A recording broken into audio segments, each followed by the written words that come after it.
নির্যাতিত করেছে তাদেরকে আইনানুগ বিচারের মাধ্যমে শীঘ্রই উপযুক্ত শাস্তি দেওয়া হবে। একই কথা দেশের সকল মন্ত্রণালয়, সংস্থা, শিক্ষা প্রতিষ্ঠান, নানা কর্মক্ষেত্রের জন্য প্রযোজ্য। সর্বত্র অপরাধীর বিচার হবে।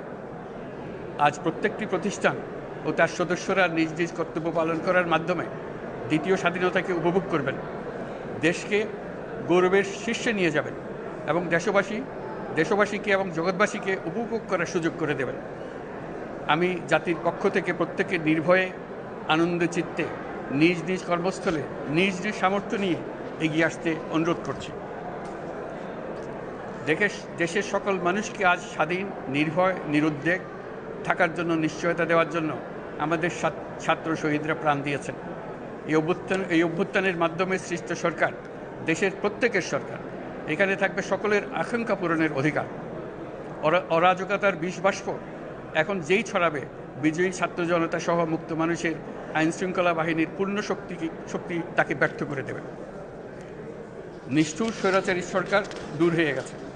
কাল সূর্য উদয়ের সঙ্গে সঙ্গে গণতন্ত্রের, সুবিচারের, মানবাধিকারের, নির্ভয়ে মত প্রকাশের পূর্ণ স্বাধীনতার জন্য সকলের স্বাচ্ছন্দ্যে জীবনধারণের সুযোগ প্রদানের সচেষ্ট সরকারের ঘনিষ্ঠ সান্নিধ্য ও সহমর্মী পরশ দলমত নির্বিশেষে সবাই উপভোগ করবে।